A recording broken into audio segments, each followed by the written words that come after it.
जय हिंद दोस्तों। कैसे हैं आप लोग? उम्मीद है अच्छे होंगे और अच्छे से तैयारी भी कर रहे होंगे। हमारा 2 दिन से जो वीडियो नहीं आया था 6 और 7 अक्टूबर का, क्योंकि सिस्टम में थोड़ा सा प्रॉब्लम हो गया था जिसके कारण से रिकॉर्ड नहीं कर पाए। लेकिन आप लोगों को घबराने की कोई ज़रूरत नहीं है, क्योंकि हम लोग सारी चीज़ों को कवर करेंगे। ठीक है, कुछ भी चीज़ छूटेगा नहीं। बस आप लोगों को जब भी मैं वीडियो अपलोड करता हूँ आप लोगों को अपना नोट्स कवर करते चलना है। ठीक है, तो देखिए 6 और 7 तारीख तक का जितना भी करंट अफेयर्स होगा उन सभी को हम लोग देखेंगे। लेकिन इस वीडियो में हम लोग केवल 2 टॉपिक को यहाँ पे देखने वाले हैं। एक तो मैप प्रैक्टिस करते हैं, उसी के साथ हम लोग देखेंगे मैट्रिक्स एम वैक्सीन। ठीक है, इसके बारे में। और दूसरा नोबेल पुरस्कार के बारे में। देखिए क्या हुआ कि मैं जब पूरा नोट्स इसको प्रिपेयर कर रहा था, तो जो नोबेल प्राइज अभी देख रहे हैं कि लगातार न्यूज़ में है, बहुत सारे लोगों को नोबेल प्राइज मिल रहा है। तो इससे संबंधित चीज़ें मैं कोशिश कर रहा था कि इससे सारी बातें मैं एक बार ऐसा पढ़ाऊं कि आप लोगों को दोबारा इससे संबंधित कोई भी बैकग्राउंड पढ़ने की जरूरत ना पड़े। ठीक है, केवल आप लोग ऐड ऑन करते चले जाओ। तो मैं कोशिश वही किया हूँ। इसमें केवल एक टॉपिक नहीं है। देखिए नोबेल पुरस्कार के बारे में हम लोग सारी चीज़ें देखेंगे, जैसे कि उसकी क्षेत्र कौन कौन से क्षेत्र में दी जाते हैं। अल्फ्रेड नोबेल के बारे में भी हम लोग जानेंगे। उसके बाद से नोबेल पुरस्कार के पीछे जब शुरू होने का क्या घटना क्या था इसके पीछे, उसको भी हम लोग थोड़ा सा समझेंगे। और फिर नोबेल पुरस्कार की स्थापना किस तरीके से हुई, सारी चीज़ें हम लोग उसमें देखेंगे। प्लस नोबेल पुरस्कार 2023 में किनको किनको मिला क्षेत्र में, उन सारी चीज़ों को बहुत अच्छे से पूरा डिटेल्स में हम लोग देखने वाले हैं। उसके बाद फिर हम लोग भारतीयों को हमारे कितने भारतीयों को प्राप्त हुआ नोबेल पुरस्कार, उन सभी चीज़ों के बारे में भी पूरा देखने वाले हैं। तो मैं चाह रहा हूँ कि पूरा कंप्लीट एक बार में आप लोगों को पूरा डिटेल्स एक ही वीडियो में यहाँ पे मैं दे दूँ। ठीक है, उसके बाद से और जो बचा हुआ करंट अफेयर्स है उसको भी हम लोग अगला वीडियो भी मैं लेकर के आऊँगा और उसमें हम लोग कवर कर लेंगे। बस आप लोग बेहतर तरीके से करें। देखिए दिन भर में आप लोग बहुत सारी ऐसी मतलब होता है ना कि हम लोग बहुत जगह पे टाइम वेस्ट कर देते हैं, चाहे किसी टॉपिक को पढ़ते हैं तो हो सकता है कि हम लोग बहुत ज़्यादा अच्छे से नहीं पढ़ पा रहे हैं। तो उन सभी चीज़ों को एक बार थोड़ा सा के लिए समझिए। जैसे हम लोग यहाँ पे, मैं इसलिए ये बातें बोल रहा हूँ क्योंकि आप लोगों को लग रहा होगा कि बहुत सारा करंट अफेयर छूट गया होगा। तो कोई चीज़ नहीं छूटता है, और छूटने से ज़्यादा जो मिल रहा है उसको आप बहुत अच्छे से करें। ठीक है, क्योंकि आप लोग भी बहुत सारी चीजें छोड़ देते होंगे पढ़ते समय, ध्यान नहीं देते होंगे। लेकिन जिस चीज को पढ़ रहे हैं उस चीज को अगर आप अच्छे से पढ़ें तो वो ज्यादा महत्वपूर्ण रहेगा, है ना। और करंट में अभी उतना भी कुछ खास ऐसा न्यूज नहीं आ रहा है, लेकिन फिर भी मैं आप लोगों के लिए जो जो चीजें मतलब एकदम चुन चुन करके निकाल करके लेकर के आ रहा हूँ। ठीक है, अभी आप देख रहे हैं वन डे एग्जाम के लिए तो नोबेल पुरस्कार बहुत ज्यादा इंपॉर्टेंट है ही। लेकिन अब हमारे यूपीएससी में भी देख रहे हैं कि आप लोग बैकग्राउंड से प्रश्न पूछा जा रहा है ना। तो इसलिए मैं यहाँ पे पूरा कंप्लीट चीजें आप लोगों को समझाने वाला हूँ, सारी चीजें। तो चलिए सबसे पहले हम लोग देखते हैं R21 मैट्रिक्स एम वैक्सीन, ये क्या है इसको देखते हैं। और इसी के साथ हम लोग मैप भी देखेंगे। तो देखिए अभी क्या हुआ कि ये एक वैक्सीन है। ठीक है, R21 के नाम से, या फिर इसको हम लोग कहते हैं मैट्रिक्स एम। तो ये जो वैक्सीन है ना, ये वैक्सीन है मलेरिया के लिए, और ये दूसरा वैक्सीन है। ठीक है, मलेरिया आप जान रहे हैं कि मलेरिया की वजह से अभी जैसे बरसात के समय में जिस तरीके से मलेरिया अभी लोगों को हो रहा है मच्छर मच्छर के कारण से, है ना। तो उसके लिए जो वैक्सीन था बहुत मुश्किल से पहले तो एक वैक्सीन खोजा गया था जिसका नाम था RTS-AS01। ठीक है, इसके बारे में भी हम लोग देखेंगे। लेकिन उसके बाद से अभी फिर एक और वैक्सीन खोजा गया है जिसका नाम है R21 मैट्रिक्स एम। ठीक है, तो ये जो वैक्सीन है ना, इसको अभी न्यूज में इसलिए है क्योंकि WHO जो है इसको मान्यता दे दिया है। ठीक है, अब इसका शुरुआत हम लोग करेंगे, इसका यूज करना शुरू करेंगे। और इसका हम लोग सबसे पहले जो है इसको मंजूरी दिया है घाना और बुर्किना फासो। तो इसके बारे में हम लोग अभी मैप में देखेंगे इसको कि ये देश कहाँ पे है, क्योंकि इस तरीके से मैप हमारे लिए बहुत ज्यादा इंपॉर्टेंट हो जाता है। ठीक है, तो जो R21 है, देखिए एग्जाम में पूछ सकता है नॉर्मली R21 किससे संबंधित है, तो याद रखेंगे मलेरिया का वैक्सीन है ये। ठीक है, आप लोग ये चित्र वगैरह में भी देखते रहिएगा, बगल में आप वो चित्र लगा के रखा हूँ। और ये किसके द्वारा विकसित किया गया है, अगर ऐसा प्रश्न आएगा तो ऑक्सफोर्ड विश्वविद्यालय, और साथ ही साथ इसमें भारतीय सीरम इंस्टीट्यूट का भी इसमें सहयोग है। तो दोनों मिल करके इसका निर्माण कर रहे हैं। ठीक है, तो ये R21 के बारे में सबसे पहले ये जानकारी आप लोग एकदम शॉर्ट्स में क्या क्या जानकारी। तो सबसे पहले जानकारी ये है कि आखिर ये है क्या, तो ये है मलेरिया का वैक्सीन।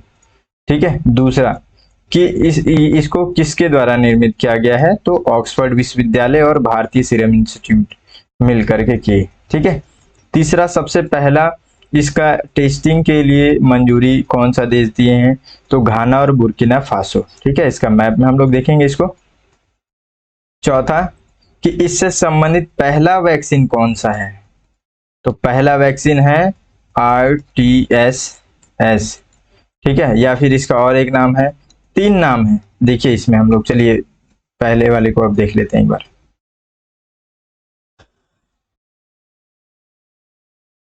देखिए यहाँ पे RTS-AS01 वैक्सीन, और इसको हम लोग व्यावसायिक नाम मॉस्क्वीरिक्स, ये इस नाम से भी हम लोग जानते हैं। ठीक है, तो ये पहला वैक्सीन। और हम लोग अभी यहाँ पे देखेंगे, इससे थोड़ा सा हम लोग पहले पढ़ इसको देख लेते हैं मैप में, कि एक तो हो गया घाना, ये वाला मैप हो गया घाना। ठीक है, और दूसरा जस्ट उसी के उत्तरी क्षेत्र में आपको दिखेगा ये वाला जो देश हो गया, ये हो गया बुर्किना फासो। और ये पूरा देश किस में आ रहा है, आप लोगों को ये पूरा दिख रहा है ना, ये पूरा मैप आप लोगों को अलग से हमारा अफ्रीका महाद्वीप यहाँ पे दिख रहा है। ठीक है, तो ये अफ्रीका महाद्वीप के अंतर्गत 2 देश हैं। ठीक है, एक हो गया घाना और दूसरा हो गया बुर्किना फासो। तो ये दोनों देश को याद रखिएगा जहाँ पे वैक्सीन के लिए लोग मंजूरी दिए हैं। ठीक है, चलिए अब हम लोग देख लेते हैं यहाँ पे पहला जो सबसे पहले वैक्सीन जो हम लोगों ने खोजा था वो है यहाँ पे मॉस्क्वीरिक्स। ठीक है, या फिर RTS-AS01 वैक्सीन। ठीक है, तो देखिए बहुत सारे नाम इससे जुड़े हुए होते हैं, तो कई बार हम लोग को इससे क्या प्रॉब्लम होता है, फिर कंफ्यूजन वाला प्रॉब्लम होता है फिर। तो इसलिए कोशिश करेंगे कि आप लोग उसको थोड़ा सा ज्यादा ध्यान दे करके फोकस से याद रखें। ठीक है, और ये जो वैक्सीन है ये अफ्रीका में सबसे प्रचलित मलेरिया स्ट्रेन पी फाल्सीपेरम, इसको मुख्य रूप से इससे लड़ने के लिए बनाया गया था। ठीक है, अफ्रीका के अंतर्गत ये एक प्रकार का मलेरिया का ही एक मलेरिया का ही अलग ये वेरिएशन है, वेरिएंट है। ठीक है, तो इसी से लड़ने के लिए इसको बनाया गया था पहला वैक्सीन जो है। और ये खास करके बच्चों को आंशिक रूप से सुरक्षा प्रदान देने में लाभदायक होता है ये टीका। ठीक है, और इसको कौन बनाया था, तो ग्लैक्सो स्मिथ क्लाइन के द्वारा बनाया गया। ठीक है, ये 1987 में ब्रिटिश दवा निर्माता के उनके सहयोग से ये बनाया गया था। ठीक है, ये इंस्टीट्यूट, इस इंस्टीट्यूट का नाम है ग्लैक्सो स्मिथ क्लाइन।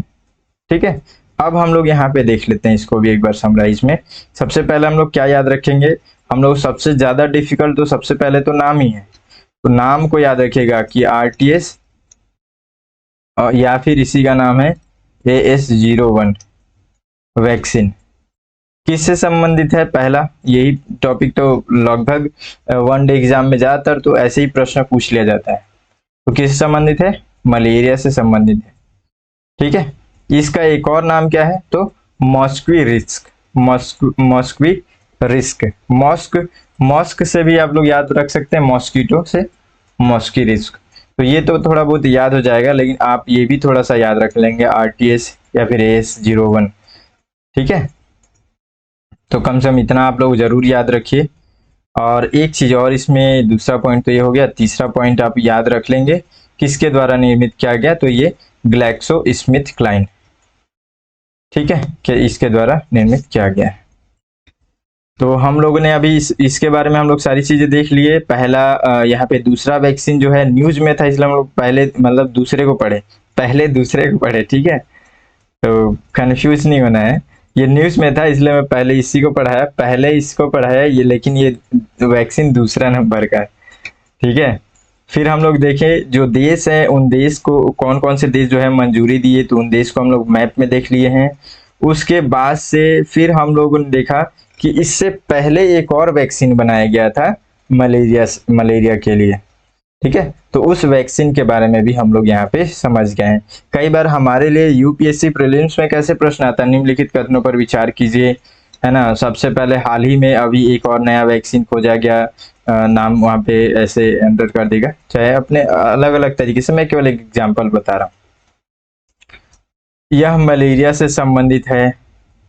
दूसरा यहाँ पे इसका पहला वैक्सीन जो है वो मॉस्क्वी रिस्क नाम से खोजा गया था या लाया गया था, है। तो ऐसे टॉपिक्स, फिर 1 2 3 इसमें से एक सही है कि दो सही है कि तीन सही है, अब नया फॉर्मेट में मैं आप लोगों को बता रहा हूँ, तो ऐसे प्रश्न बन जाता है कई बार। ठीक है, तो ध्यान रखेंगे सारी चीजों को। ठीक है, दूसरा वैक्सीन जो कि अभी हाल ही में खोजा गया R21 या फिर मैट्रिक्स M। ठीक है, और दूसरा है RTS या फिर मॉस्क्वी रिस्क। चलिए अब हम लोग आते हैं नोबेल पुरस्कार के ऊपर। ठीक है, नोबेल पुरस्कार जो है, अभी मैं इसलिए ये सब चीजें भी पढ़ा रहा हूँ क्योंकि आप देखेंगे कि वनडे एग्जाम्स के लिए तो मोस्ट इंपॉर्टेंट होता है, लेकिन अब हमारे प्रीलिम्स में भी आपको देखने को मिलेगा ये सब चीजें अब पूछा जा रहा है ना। हालांकि पैटर्न थोड़ा सा अलग होता है, हमारे में क्या होता है, ऑप्शन दे करके पूछा जाता है, मतलब उसमें केवल एक ही वो से नहीं पूछा जाता, इसमें अलग अलग तरीके से कथन कार्य भी दे दिए जा रहे हैं आजकल, या फिर पॉइंट्स दे दिए जा रहे हैं, 3 4 पॉइंट दिया जा रहा है, इसमें से कितने सही हैं ऐसा। तो इसलिए हम लोग को थोड़ा सा अब इसको डिटेल्स में पढ़ना जरूरी है। ठीक है, बहुत खास खास बातें मैं बताऊंगा, एक बार देखिए, पूरे अच्छे से समझिए वीडियो को, और एक अच्छा सा नोट्स बनाइए, अच्छे से समझिए, दोबारा तीबार आपको पढ़ने की जरूरत नहीं पड़ेगी, आगे चल करके कभी भी आपको इससे रिलेटेड कंफ्यूजन नहीं रहेगा। ठीक है, तो चलिए शुरू करते हैं। तो सबसे पहले तो बात यह है कि नोबेल पुरस्कार जो है ये दुनिया भर का सबसे सर्वश्रेष्ठ एक पुरस्कार है ये, है ना। और ये जो पुरस्कार है ना, ये स्वीडन के राजा हर साल देते हैं। कहाँ पे, तो स्टॉकहोम। स्टॉकहोम आखिर है क्या और स्वीडन क्या है, तो हम लोग इसको भी मैप में देखते हैं। देखिए मैप आप लोगों को साथ में हमेशा मैं ध्यान रखता हूँ। ठीक है, तो हम लोग केवल एक ही मैप का रिवीजन नहीं करते, एक ही मैप को हम लोग केवल नहीं देखते हैं, कई बार 2 3 4 5 भी हो जाते हैं, है ना। तो मैप देखिए पहले, कहाँ पे है स्वीडन, बड़े वाले एक वर्ल्ड मैप में आप देखेंगे तो ये पूरा वर्ल्ड मैप है। ठीक है, ये वाला आप क्षेत्र देख रहे हैं पूरा यूरोपियन क्षेत्र है, यूरोपीय महाद्वीप हम लोग इसको अलग से करके रखें। उसी के अंतर्गत आपको यहाँ पे दिखेगा स्वीडन। ठीक है, और जस्ट स्वीडन से जुड़ा हुआ एक और नॉर्वे देश दिखेगा आपको। ठीक है ना, तो नॉर्वे स्वीडन जुड़े हुए हैं, और ये क्या है, रसिया। ठीक है, तो रूस से ये लोग जुड़े हुए हैं, प्लस इस क्षेत्र में यहाँ पे छोटा सा फिनलैंड आपको दिख जाएगा, तो फिनलैंड से भी जुड़ा हुआ है। ठीक है, फिनलैंड से जुड़ा हुआ है, और रूस के जस्ट ये पश्चिमी क्षेत्र में है। ठीक है, रूस से जुड़ा हुआ नहीं है, ये केवल रूस के पश्चिमी क्षेत्र में है। ठीक है, बस इतना ध्यान रखेंगे। अगर हम लोग ये अगर कहें ऐसा कि आखिर इससे कितने देश जुड़े हुए, तो फिर हम लोग कह सकते हैं कि यहाँ पे फिनलैंड जुड़ा हुआ है और नॉर्वे जुड़ा हुआ है। ठीक है, इस जगह पे बड़े मैप में भी आप लोग देख सकते हैं कि ये आपको दिखेगा, ये जो स्वीडन है, स्वीडन की मेन राजधानी क्या है, तो राजधानी है स्टॉकहोम। ठीक है, ये है स्टॉकहोम, यहाँ पे आप देखेंगे। तो स्वीडन की राजधानी स्टॉकहोम, यहीं पे सम्मेलन होता है और यहीं पे पुरस्कार दिए जाते हैं। ठीक है, अगर स्वीडन को देखेंगे तो फिनलैंड से जुड़ा हुआ है और नॉर्वे से जुड़ा हुआ है, लेकिन रूस से नहीं जुड़ा हुआ है। रूस से जो यहाँ पे एक तो फिनलैंड जुड़ा हुआ है और दूसरा आप देखेंगे तो नॉर्वे भी हल्का सा जुड़ा हुआ है, लेकिन ये बिल्कुल भी नहीं जुड़ा हुआ है स्वीडन। ठीक है, तो हम लोग मैप भी देख लिए। अब चलिए फिर से अब अपने आते हैं जो हम लोग जो पढ़ना है यहाँ पे, तो ये समझ में आ गया। आगे चलिए, देखिए कई बार हो सकता है कि प्रश्न यहाँ से पूछे कि आखिर कौन कौन से ऐसे क्षेत्र है जहाँ से नोबेल पुरस्कार जिस क्षेत्र में दिया जाता है, निम्नलिखित में से कौन कौन से हैं, इस तरीके से हो सकता है पूछ लिया जाए। तो आप देखेंगे कि भौतिकी, ठीक है, भौतिकी विज्ञान, रसायन विज्ञान, चिकित्सा विज्ञान, साहित्य, शांति, आर्थिक विज्ञान से संबंधित चीजें। ठीक है, तो ये 6 प्रकार के ऐसे क्षेत्र हैं जहां से आपको मतलब यहाँ पे नोबेल पुरस्कार दिया जाता है इन क्षेत्रों में। सभी को एक एक करके समझते हैं कि जो भौतिकी विज्ञान है ये Royal Swedish Academy of Sciences के द्वारा दिया जाता है।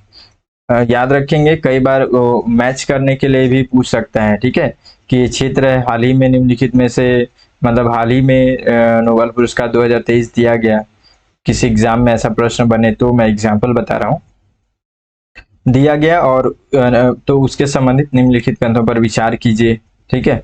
तो उसमें फिर सही गलत आपको देखना पड़ेगा। भौतिक विज्ञान किसके द्वारा दिया जा रहा है, रसायन विज्ञान किसके द्वारा दिया जा रहा है, तो इसलिए ये सब चीजों को ध्यान रखना है। तो जो रसायन विज्ञान है, ठीक है, ये भी Royal Swedish Academy of Sciences के द्वारा दिया जा रहा है, तो ये दोनों इसके द्वारा, ठीक है। और उसके बाद से चिकित्सा विज्ञान में कारोलिंस्का इंस्टीट्यूट के द्वारा दिया जाता है। साहित्य जो है ये स्वीडिश अकादमी के द्वारा दिया जाता है। और शांति पुरस्कार जो है ये नॉर्वेजियन नोबेल कमेटी ओस्लो के द्वारा दिया जाता है। फिर आर्थिक विज्ञान जो है Royal Swedish Academy of Sciences के द्वारा दिया जाता है। तो आपको इसमें दिखेगा कि ये भौतिक विज्ञान, रसायन विज्ञान, साहित्य और आर्थिक विज्ञान, ये जो चार सेक्टर दिख रहे हैं, ये जो नोबेल पुरस्कार दिए जाते हैं एक ही अकादमी के द्वारा दिए जाते हैं, ठीक है। लेकिन चिकित्सा हो गया और शांति, ये जो दो क्षेत्र हो गए, ये अलग अलग इंस्टीट्यूट के द्वारा दिए जाते हैं। हो सकता है आप लोग कंफ्यूजन हो, इसलिए मैं थोड़ा सा इसको अच्छे से क्लियर कर दिया, थोड़ा इजी लगेगा कि मान के चलिए आप लोग केवल 3 इंस्टीट्यूट के नाम याद रखने हैं बस, ठीक है। चलिए आगे देखते हैं। अभी हम लोग समझ गए कि 6 क्षेत्र हैं और इसमें किस किस जो यहाँ पे इंस्टीट्यूट के द्वारा दी जाते हैं, ये हम लोग समझ गए, ठीक है।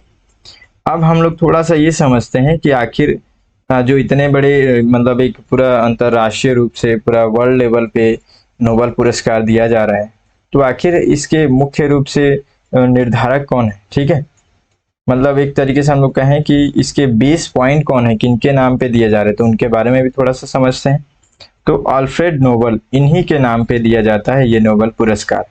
तो आखिर इनके नाम पे दिया क्यों जाता है, हम लोग इसका भी बैकग्राउंड थोड़ा सा देखेंगे। लेकिन उससे पहले हम लोग सबसे यहाँ पे समझते हैं, इससे पहले हम लोग ये समझ लेते हैं कि आखिर ये इनके बारे में कुछ खास बातें, आखिर ये कौन थे। तो ये पहले तो साइंटिस्ट थे इसमें, ठीक है। और इनका मुख्य रूप से जो आविष्कार है डायनामाइट का आविष्कार, ठीक है, डायनामाइट का आविष्कारक के रूप में भी इनको जाना जाता है, जो अल्फ्रेड नोबेल है। देखिए इनके बारे में बहुत सारी चीजें मैं बता सकता हूँ, कहानी जैसे हम लोग नहीं पढ़ते हैं किसी के बारे में, जन्म हुआ ऐसे बचपन से ही बहुत बड़े वैज्ञानिक का लक्ष्य दिखता था, उनके माथे पे लिखा हुआ था, ऐसा कुछ जो कहानी बनता है, लोग बहुत अच्छे से कहानी को मतलब घुमा फिरा करके जो बताते हैं, तो मैं वैसा कुछ नहीं बताने वाला हूँ, ठीक है। जो मुख्य रूप से जो हमारे लिए इम्पोर्टेंट है केवल वही बातें बताऊंगा। तो उनको डायनामाइट के आविष्कारक के रूप में जाना जाता है। देखिए प्रश्न यहाँ से पूछ सकता है कि डायनामाइट के आविष्कारक निम्नलिखित में से किनको माना जाता है, क्योंकि देखिए अभी ये न्यूज में है, तो अब न्यूज में है तो यहाँ से जो एग्जामिनर्स होंगे उसके बैकग्राउंड से जाएंगे, हर जगह पे देखेंगे कि कहाँ से कैसे प्रश्न बनाए, तो हो सकता है ये भी नजर में आए, है ना, कि डायनामाइट के आविष्कारक किनको कहा जाता है, तो अल्फ्रेड नोबेल, ठीक है। इस डायनामाइट के कारण से काफी आलोचना भी हुआ। अभी हम लोग इनका थोड़ा सा कहानी भी देखेंगे कि नोबेल पुरस्कार ये शुरुआत कैसे किए, क्या कारण था, ठीक है। तो इनका जन्म कहाँ पे हुआ, तो 1833 में स्टॉकहोम स्वीडन, देख चुके हैं स्टॉकहोम स्वीडन कहाँ पे है, ठीक है ना।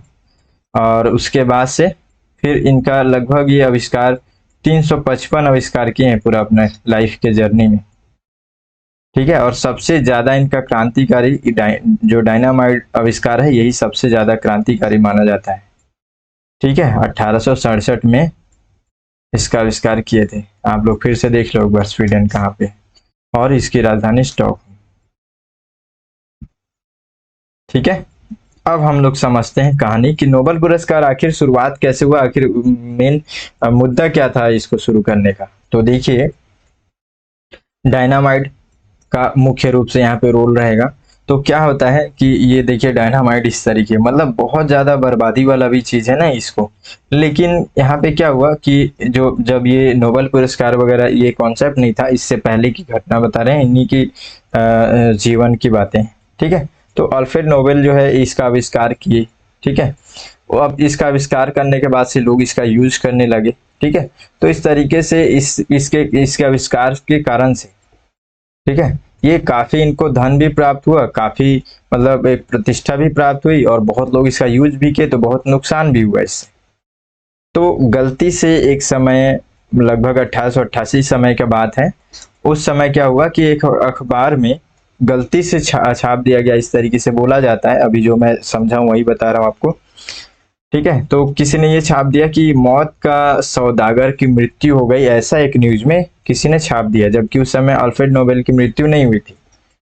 लेकिन उनको ये बताया गया कि मौत का सौदागर, इस तरीके से जो वर्ड इसमें यूज किया गया था न्यूज में, मौत के सौदागर की मृत्यु, इस तरीके से न्यूज फैला। तो इससे नोबल, जो अल्फ्रेड नोबेल है, इनको झटका लगा।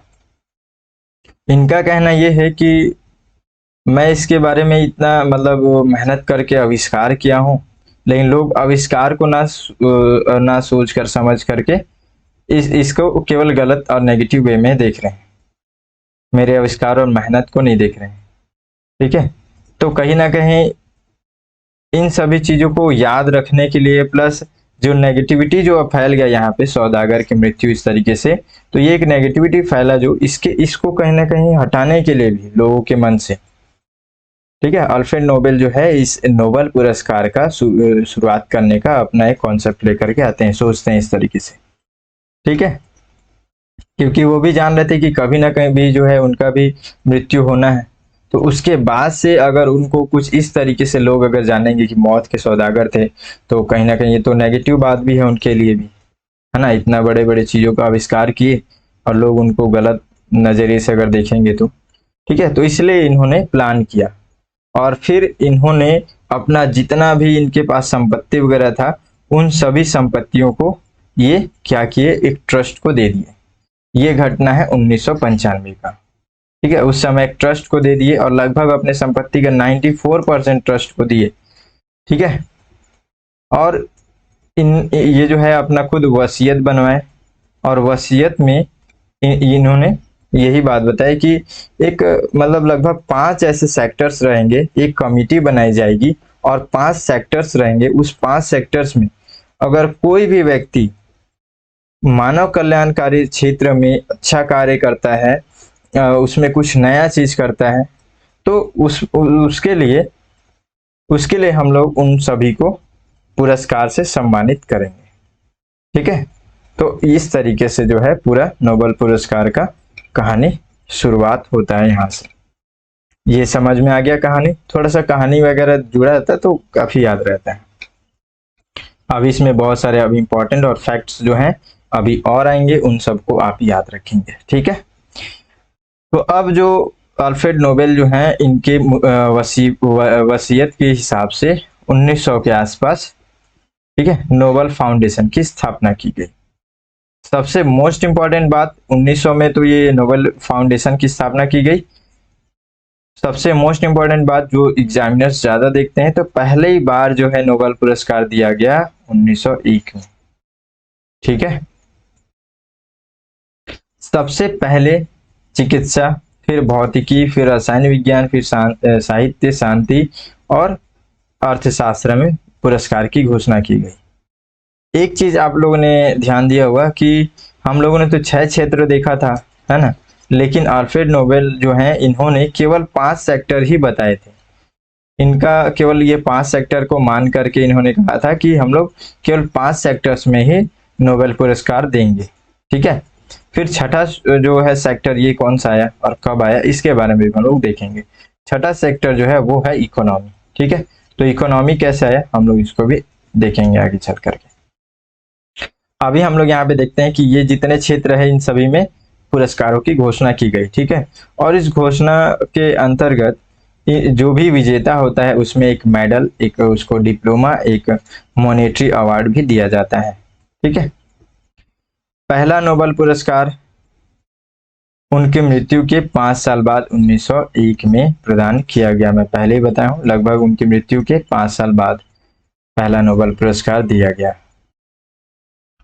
ठीक है। अब देखिए, जो मैं इकोनॉमी से संबंधित बातें बता था आपको, तो 1968 में स्वीडन के केंद्रीय बैंक के द्वारा अर्थशास्त्र के लिए छठा पुरस्कार बनाया गया, और इसीलिए जो है ये छठा यहाँ पे फिर छठा पुरस्कार जोड़ा गया इकोनॉमी के सेक्टर में जो बेहतर कार्य करेगा उसको पुरस्कार दिया जाएगा। तो इस तरीके से 1968 में छठा पुरस्कार जोड़ा गया। इसका फंडिंग कौन करती है? तो केंद्रीय बैंक के द्वारा, स्वीडन की केंद्रीय बैंक करती है। ठीक है, ये बात याद रखेंगे। और नोबल शुद्धतावादी जो है, इसका मतलब इनका ये मानना है, आलोचना करते हैं कि अर्थशास्त्र जो पुरस्कार है, अर्थशास्त्र का पुरस्कार जो है ये नोबल पुरस्कार के अंतर्गत नहीं आना चाहिए इस तरीके से। तो हम लोग के लिए कोई दिक्कत नहीं है, ठीक है, हम लोग केवल सुन लेंगे, समझ लेंगे। मुख्य रूप से ये बात याद रखनी है कि जो छठा पुरस्कार जोड़ा गया था 1968 में, और स्वीडन के केंद्रीय बैंक के द्वारा इसको जोड़ा गया था। इन लोग फंडिंग करते हैं इन लोग, ठीक है।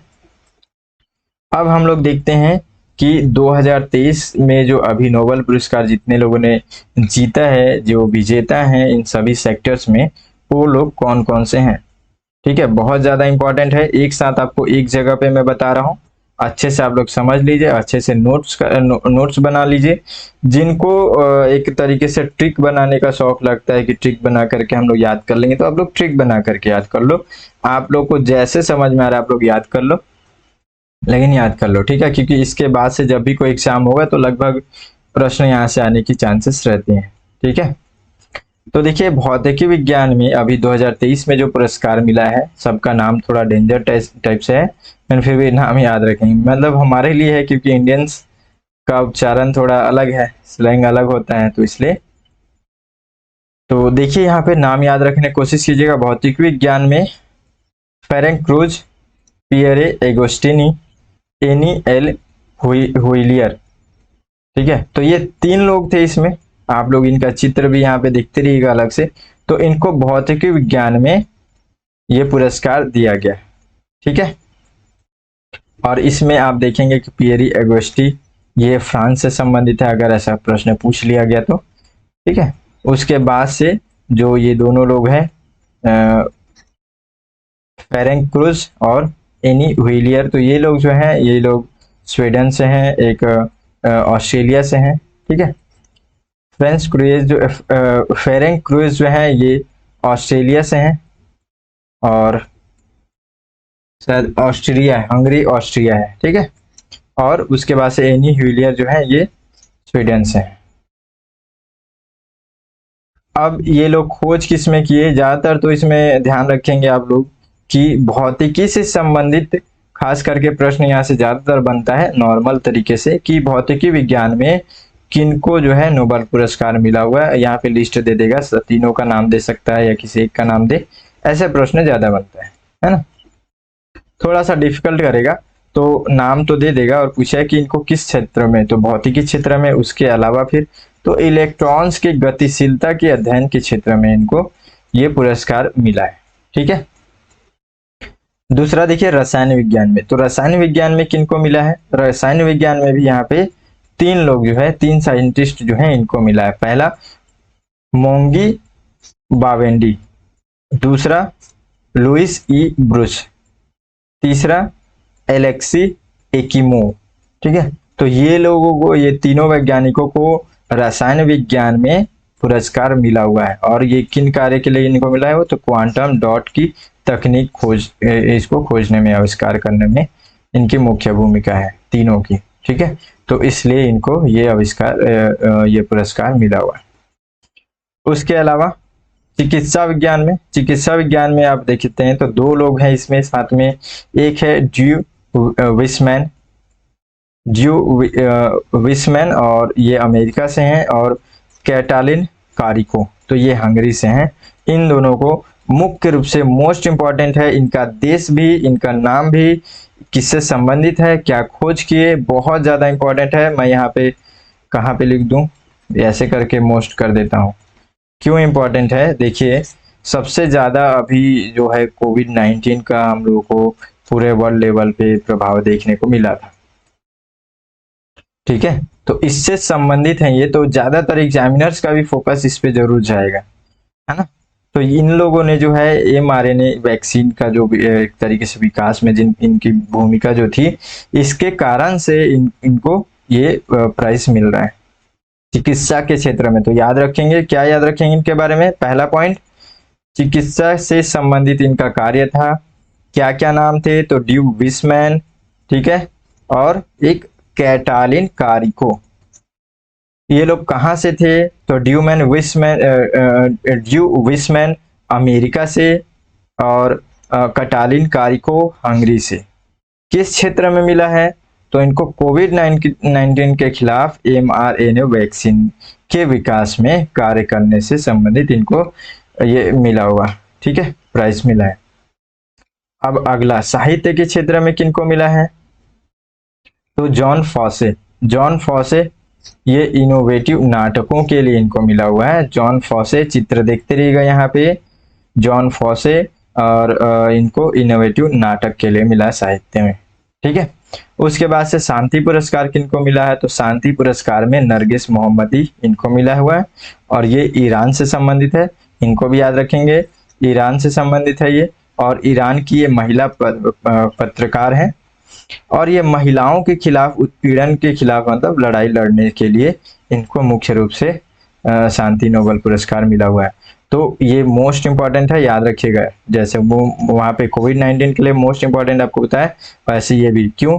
क्योंकि महिलाओं से संबंधित है, महिलाओं को इंस्पायर करने के लिए, और महिलाओं से संबंधित भी आप देखेंगे कि ज्यादातर प्रश्न फोकस में रहता है एग्जामिनर्स के भी, है ना। तो ये बहुत ज्यादा इंपॉर्टेंट है, मोस्ट इंपॉर्टेंट है, ठीक है। आर्थिक विज्ञान के क्षेत्र में अभी तक नहीं पता चला है, आगे चल करके आएगा तो मैं इसमें आपको ऐड ऑन करके बता दूंगा, ठीक है ना। तो अच्छे से आप लोग सारी चीजें समझ गए। अब आप लोग उसी हिसाब से एक शॉर्ट नोट्स बना लेंगे और अच्छे से सारी चीजों को नोट डाउन कर लेंगे, और लगातार रिवीजन करते रहेंगे बीच बीच में। इससे संबंधित टेस्ट वगैरह भी हमारे चैनल पे भी अलग से टेस्ट आपको देखने को मिलेगा, उसको भी आप लोग देते रहिए, ताकि आप लोग का प्रिपरेशन और बेहतर हो सके। जो भी प्रश्न है उस प्रश्न का अगर उत्तर नहीं दे पा रहे हैं या गलत दे रहे हैं, तो फिर उसको आप अच्छे से पढ़ लीजिए, इससे आपको बेहतर तरीके से तैयारी होता है। नोट्स को बनाने के बाद से उसको बार बार रिविजन करने का ये बेहतर तरीका है, ठीक है। चलिए, लास्ट टॉपिक है हमारा ये कि भारतीयों को नोबेल पुरस्कार। तो भारतीयों के अंतर्गत हमारे को लगभग अभी तक का कितने लोगों को मिला, ठीक है। तो इसमें कुछ खास नाम है। सबसे पहले और मोस्ट इंपॉर्टेंट है रविंद्रनाथ टैगोर, मोस्ट इंपॉर्टेंट है, याद रखेंगे, इनको याद रखेंगे, ठीक है। तो ये किनके क्षेत्र में, साहित्य के क्षेत्र में कब दिया गया? तो 1913 में दिया गया था। किस चीज के लिए दिया गया था? तो इनका गीतांजलि, ठीक है, ये गीतांजलि इनका कृत्य इनके लिए ये दिया गया था, ठीक है।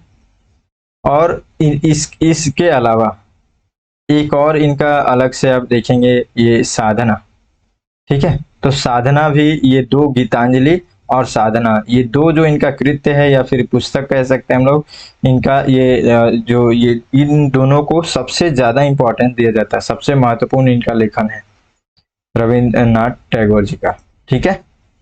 लेकिन पुरस्कार जो है किसके लिए दिया गया था? तो गीतांजलि के लिए।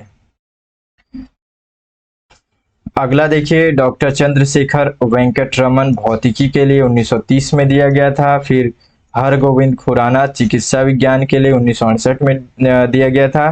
फिर चौथा, मदर टेरेसा शांति से संबंधित क्षेत्र में इन्होंने काम किया था, और 1979, ठीक है, ये थोड़ा कंफ्यूजन होता है, 1989 में दिया गया था। पांचवा, सुब्रमण्यम चंद्रशेखर भौतिकी क्षेत्र में 1983 में दिया गया था। और छठा है अमर्त्य सेन अर्थशास्त्र के क्षेत्र में 1998 में इनको नोबेल पुरस्कार मिला। और सातवां, वेंकटरमन रामकृष्णन रसायन विज्ञान में 2009 में मिला था इनको।